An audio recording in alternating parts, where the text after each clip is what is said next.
Salut les gars, première vidéo sur ma chaîne pour parler, comme vous le voyez à mon maillot, de l'Olympique de Marseille. Donc voilà, hein, je suis fan de ce club depuis un bail, depuis tout petit. L'idée, c'était de parler pour une première vidéo. Je voulais attendre la fin du mercato pour faire un petit bilan par rapport à ce qu'a fait Longoria, enfin le gros boulot que vous avez tous remarqué qu'a fait Longoria, le souligner. Mais l'actualité a fait que voilà, j'ai fait une vidéo, je vais faire là une vidéo avant pour parler de ce qui s'est passé avec les supporters ce week-end. Qui voilà, j'avais envie de réagir par rapport à ça. Mon point de vue est le mien, mais je pense qu'il va un peu à contre-courant de ce qui se dit. Il y a des choses sur lesquelles j'aimerais réagir qui m'ont vraiment choqué au-delà des faits qui se sont produits. Voilà, donc on va commencer tranquillement. Et je ferai effectivement une deuxième vidéo dans la semaine, je pense, ou la semaine prochaine, grand maximum, pour effectivement faire un point sur le mercato de l'OM et l'actualité, une potentielle vente, etc. Voilà. Mais l'idée, c'est de réagir par rapport au club, tout ce qui se passe. C'est assez intéressant, je trouve. Euh, pour, du coup, parler de ce qui s'est passé. Déjà, je vais commencer très clairement. Je condamne fermement ce qui s'est passé. Je suis totalement contre et je trouve que pour moi, c'est totalement contre-productif par rapport au message que tu vas envoyer. Vraiment. Aujourd'hui, les résultats sont pas au rendez-vous.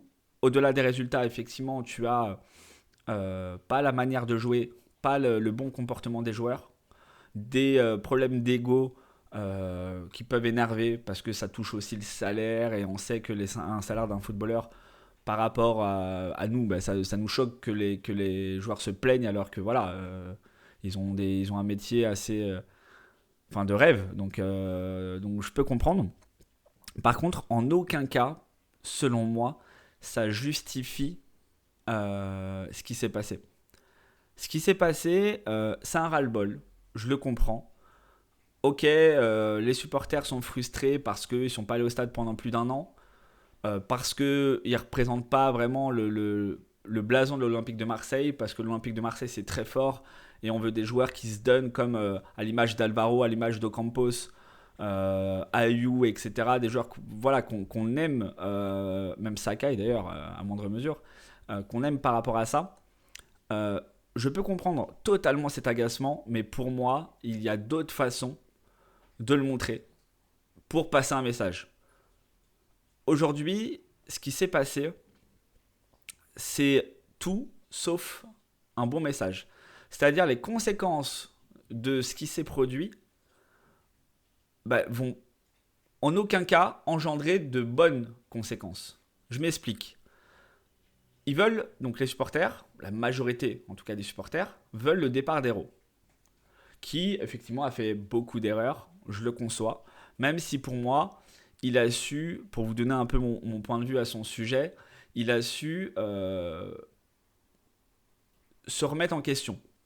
Pourquoi? Parce qu'il a su se mettre en retrait et mettre quelqu'un comme Longoria au sportif, qui est, comme vous le voyez, très compétent, et lui se mettre en retrait et gérer ce qu'il sait gérer, euh, ses compétences, son domaine de compétences, tout simplement. Et ça, pour moi, c'est beaucoup de maturité. Aujourd'hui, il existe beaucoup de présidents. On peut citer celui de Nantes, par exemple. Je n'ai plus son nom en tête. Mais qui aujourd'hui est encore en place, alors que Nantes est en train de couler. Et il n'y a aucune remise en question. Il s'est clashé avec de nombreux entraîneurs. Voilà, je ne jette pas la pierre, mais pour vous donner un exemple. Je trouve que malgré tout, et en plus, il a trouvé Longoria, héros. Enfin, il a mis Longoria en place, quoi qu'on en dise. Même si on veut pas lui attribuer le mérite et on veut lui mettre sur le dos toutes les erreurs, je pense qu'il n'y a pas qu'un seul responsable. Mais il a fait beaucoup d'erreurs, j'entends. Maintenant, pour moi, c'est la pire façon de le faire partir. En tout cas, réussir à le faire partir. Parce que ça, c'est quelque chose qui va le conforter en disant, voilà, c'est une minorité, c'est des voyous, etc. Et du coup, ça va rien changer. C'est ça qui est dommage. Il y a eu des manifestations devant la commanderie, c'était très bien, tu vois. Maintenant, Tu veux marquer le coup, tu vas devant le stade, tu sors les fumigènes, tu ramènes du monde, ou même sur la canne-bière. Et là, enfin, en tout cas, pour moi, devant le vélodrome, c'est encore plus marquant. Mais là, tu marques le coup. Là, tu passes un message à la direction. Mais là, euh, moi, je trouve que c'est pas du tout productif. Les risques, les conséquences qui peuvent arriver, c'est quoi? Tu as des joueurs qui vont avoir peur d'aller au centre d'entraînement, même si c'était pas eux les visés, en tout cas, mais voilà, forcément, ça marque mentalement quand tu vois des gens envahir un endroit dans lequel tu te sens en sécurité au quotidien, qui arrivent pour tout casser. Enfin, moi, je pense que ça marque. C'est traumatisant. Pour les salariés, d'ailleurs, aussi, au passage, même s'ils n'étaient pas touchés. Pour l'entraîneur, quoi qu'on en dise, l'entraîneur, qui reste ou pas. Les joueurs comme Thauvin, comme Amavi, qui reste ou pas. Ils doivent finir la saison aujourd'hui. La saison, pour moi, au- par rapport aux résultats, certes, on est distancé par rapport au podium, mais elle n'est pas finie. Il reste la moitié de saison et on a encore la Coupe de France. Donc on peut vivre encore une deuxième partie de saison avec un recrutement qui est plutôt intéressant, avec l'arrivée de Milik qui est quand même bon, en Ligue 1, à part t'enlèves aller le PSG, Volande peut-être qui commence à exploser, de paille, c'est parmi les meilleurs attaquants du championnat. Et en Europe, j'en parle pas, tu vois. Mais il était très courtisé le type. Donc en fait, par rapport à ces joueurs-là, moi je me dis, je suis un joueur de Marseille déjà. Je me dis, qu'est-ce que je fous là? Milik par exemple, qu'est-ce que je fous là? Des joueurs qui sont hésitants à partir, comme Thauvin, qui pour moi est pas parti encore parce que il a un gros salaire, parce qu'il demande une prime à la signature et parce que pour moi il peut pas jouer dans un top 3 européen. Donc pour moi c'est pas fini. Et ce mec là il se dit quoi? Il se dit mais putain en fait si j'hésite, bah, je préfère partir. À ma vie pareil. L'inverse. Là on est dans le mercato. Tu fais ça maintenant. Le timing est très mauvais selon moi.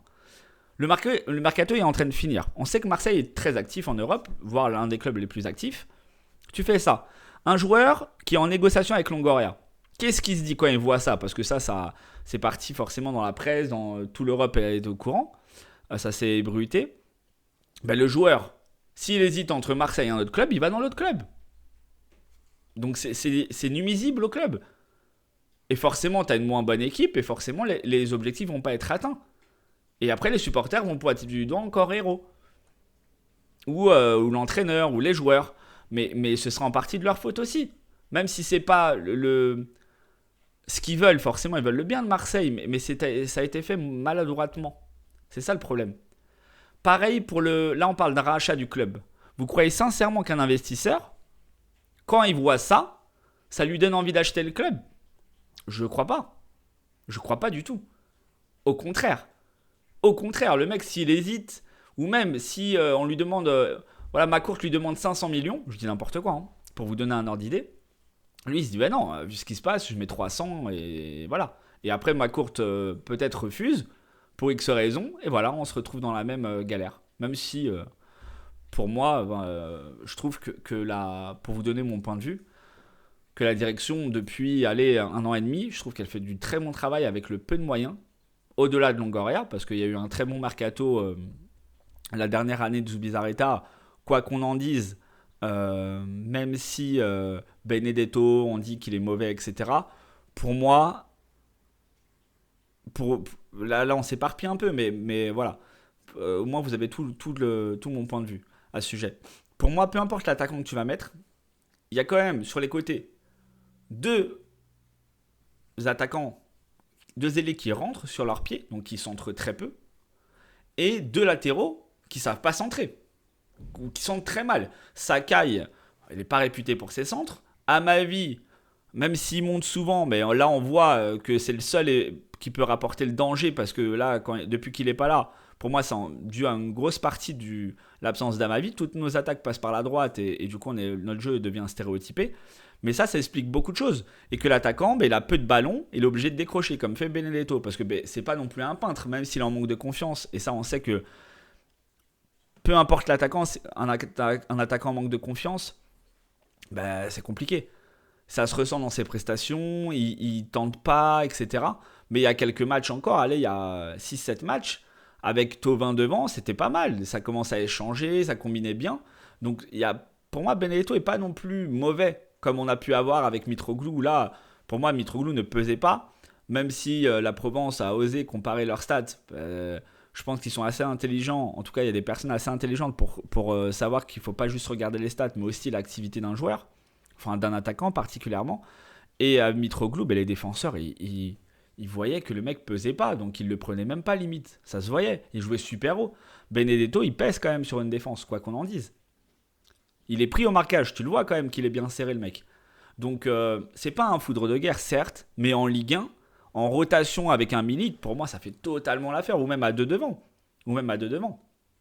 Parce que voilà, on a des attaquants qui sont meilleurs à deux devant, comme Germain, Benedetto, Thauvin, pourquoi pas là, qui peut jouer devant si on joue sans ailier. Donc voilà, ça c'est pour vous dire les conséquences négatives que ça peut avoir.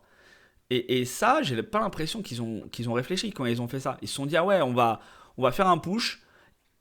Héros, on veut le faire partir, on en a marre parce que, effectivement, c'est très maladroit de pas vouloir. Je défends pas Héros tout le temps, hein, mais effectivement, c'est maladroit de la part de Héros de dire, je veux pas que des salariés soient pour l'OM parce que ça affecte leur activité. Je vois pas le rapport. Tu peux faire la part des choses. Et au contraire, si tu as des gens investis dans le club, c'est encore mieux. C'est un rêve. Selon moi, si tu es fan de Marseille, tu bosses pour Marseille. Tu bosses pour l'OM. Enfin, c'est ouf. Donc c'est un peu con de sa part. Mais je voulais en venir où J'allais en venir où Oui. Et du coup, ce qui se passe, c'est que là, on a un club déjà qui était en crise un peu de résultats. Il y avait, et d'ailleurs Villas-Boas l'a confirmé, entre Thauvin et Payet, qui sont quand même des cadres du vestiaire, il faut le dire, au passage, et qui nous ont porté, qui ont porté l'équipe à maintes reprises. Thauvin dernièrement, mais Payet, on oublie, mais l'année dernière, voilà, il a porté l'équipe aussi. Ça affecte le vestiaire. Forcément, tu prends parti. Bon, moi, je suis joueur, mais en amateur, mais tu as les mêmes problèmes. C'est-à-dire, toi, tes joueurs, tu vas prendre parti. Il y a des gens qui vont être des joueurs dans le vestiaire, certainement, qui vont être pour Payet, d'autres pour Thauvin. Et ça crée des clans et ça envenime l'ambiance du vestiaire qui doit pas être bonne. Et au-delà de ça, les résultats, forcément, peu importe ton niveau, si tu as joué au foot, tu le sais. Quand tu perds, tu as une mauvaise ambiance qui s'installe. Petit à petit, tu vas chercher des fautifs, etc. Et c'est pareil partout. À Marseille, encore plus, parce que ça sort dans les journaux, parce qu'il y a peut-être une taupe, comme on dit, etc. Donc, voilà, déjà que c'était pas simple, là, tu as ça en plus, alors que tu avais juste à attendre le match de Rennes, qui pour moi était capital quand même, et il est toujours, mais tu joues quand même un adversaire direct. Tu attends au moins la fin du mercato. Je dis pas qu'il fallait attendre pour le faire, je condamne toujours. Mais le timing déjà, au-delà des faits, le timing n'était pas bon, dès le début. Là, t'attendais la fin du mercato, même s'il ne faut pas juger le mercato, comme a dit Longoria, et c'est très vrai de sa part, à la fin du mercato, mais à la fin du championnat plutôt. Ok, mais si tu veux pas te priver de joueurs qui n'ont pas été refroidis en voyant ce qui s'est passé, tu attends 2 jours, 3 jours, pour effectivement marquer le coup, et manifester comme ils l'ont fait, ou de manière plus intelligente du moins. Parce que, au-delà de ça, même pour aller un peu plus loin, tu veux obtenir le départ d'Héros. Ok, Héros part. Tu arrives à faire partir Héros. Qu'est-ce qui se passe dans l'inconscient? Tu dis quoi? Les supporters ont pris le pouvoir. Ça veut dire que dès qu'ils veulent plus de quelqu'un, ils font ça, ils envahissent la commanderie et le mec se fait dégager. C'est quoi? Enfin, ça devient n'importe quoi. Ça veut dire que dès qu'un entraîneur va avoir une crise de résultats, comme avait eu Garcia il y a 1 an, c'est quoi? C'est t'envahis la commanderie et c'est bon, c'est les supporters qui dirigent le club. Enfin, ça devient. Je veux bien que les supporters aient du poids dans un club, mais de cette façon, je trouve que c'est la pire des manières. C'est la pire des manières. Et ça doit pas. J'ai conscience aujourd'hui que les supporters à Marseille représentent beaucoup et qu'on a l'un des meilleurs publics en Europe. Je le conçois et j'en suis très fier. Mais des choses comme ça nous desservent, mais à un point, vous ne pouvez pas imaginer. Et je suis persuadé qu'effectivement, les supporters sont une minorité. Ceux qui ont fait ça représentent une minorité des supporters de l'OM. Mais c'est des supporters importants, influents. Et du coup, ils pensent qu'ils sont dans le bon droit de faire ça parce que c'est le ras-le-bol. Mais c'est la pire façon de montrer un mécontentement. Et quand j'entends des personnes sur YouTube, supporters de l'OM, qui disent ouais, moi, voilà, je cautionne, moi ça me choque. Enfin, ça me choque que ces gens-là aient des personnes qui les regardent et donc du coup qui aient une influence par rapport à leur opinion, que ces gens-là disent je les comprends et qui minimisent les actes en disant oui, mais Alvaro, il a pas eu de coup, il a reçu un projectile, mais tout va bien pour lui. Mais la blessure, elle n'est pas juste physique. La blessure pour les joueurs et les salariés, elle est psychologique. Pour l'entraîneur, pareil. Villas-Boas, oui, certes, là, ça va pas en ce moment. Mais Villas-Boas, tout le monde l'apprécie. En tout cas, une grande majorité l'apprécie parce que le mec a apporté un nouveau souffle à l'OM. Parce que il apporte quelque chose. Les joueurs l'apprécient, les supporters l'apprécient, les journalistes, pareil. Il est très bon. Tu lui donnes des moyens, je pense que c'est encore mieux. Il a fait avec ce qu'il a pu et là je pense que c'est pas non plus dégueulasse, c'est pas tout acheté là, il y a tout qui va pas mais c'est pas tout acheté. Ce mec là, ben là on hésite à le re-signer etc. Ben si à la fin de saison tu fais une bonne saison, imaginons, je sais pas, on finit 5-6ème et on gagne la Coupe de France. Ce qui rattraperait un peu le tout. Parce que la Ligue des Champions ça va être compliqué, faut pas rêver. Ben ça a quand même une bonne saison, on va dire. Parce que t'as un trophée. Et tu veux re-signer Villas-Boas. Parce que tu dis maintenant, peut-être qu'on aura plus de moyens, parce que Longoria fait des belles choses, etc. Ok. Mais imagine, Villas-Boas, il est pas bête, hein, on l'a vu. Ben, il se rappelle de ce qui s'est passé. Il se dit, bah non, la prochaine crise, ça va encore partir en cacahuète. Donc tu perds un entraîneur de qualité. La faute à qui? Aux supporters. Aux supporters. Je suis désolé. Par rapport à ce qui s'est passé. Pas à tous les supporters. Je sais faire la part des choses. Mais ce qui s'est passé, ça dessert le club. Ça dessert l'image du club dans le monde. Alors qu'on veut se repositionner, niveau image. Ça dessert par rapport à la réputation du club qui n'était pas ouf avec tout ce qui est cambriolage. Voilà. C'était pas terrible. Mais là, après, ils se demandent, les supporters se demandent, et je parle un peu des supporters voilà, un peu footix. Ils disent ouais, Marseille, on n'arrive pas à attirer les joueurs, des grands joueurs, etc. Mais quand tu vois ce qui se passe, comment tu veux qu'un joueur se dise ok, aujourd'hui j'ai deux, trois clubs en Ligue 1, j'hésite entre Lyon, Lille et Marseille, j'ai 3 propositions, je veux aller à l'OM. Bah purée, le mec, faut qu'il aime vraiment, vraiment, vraiment l'OM pour y aller. Aujourd'hui, il y a beaucoup plus de stabilité à Lille ou à Lyon, surtout à Lyon, même si ça me fait mal de le dire, qu'à l'OM, en termes de perspective. Pour vous donner un exemple, tout con, sans que ça se soit passé, Dubois, qui était en fin de contrat. Aujourd'hui, il explose. Il est en équipe de France, il est à Lyon, tout va bien. Ben, il hésitait. Il a eu en tout cas 2 propositions de fin de contrat pour aller à l'OM, pour aller à Lyon. Il est allé à Lyon. Aujourd'hui, ça l'a réussi. Il aurait peut-être pu réussir à l'OM. J'en doute pas une seconde. Mais le mec, il a choisi Lyon. Comme le font pas mal de joueurs. Et je les comprends. C'est la stabilité. Aujourd'hui, on manque de stabilité. Et les supporters, ça doit être une force de se dire, et d'ailleurs ça marche toujours, mais de se dire, voilà, il y a le public à l'OM, il n'y a aucun autre championnat, aucune autre équipe plutôt, en France qui propose cette ferveur. Aujourd'hui, malheureusement, avec tout ce qui se passe avec la Covid, etc., on n'a pas ça. Mais les gens, il faut qu'ils s'en souviennent, qu'ils ne se disent pas, ah ouais, mais là-bas, par contre, c'est le feu quand ça va bien, mais quand ça va pas, c'est le feu aussi. On le savait, mais là, ça prend des proportions où tu vas carrément envahir le centre d'entraînement. Enfin, c'est n'importe quoi. Selon moi, c'est n'importe quoi. Moi, ça me tue. Ça me tue. Voilà un peu pour vous donner mon retour.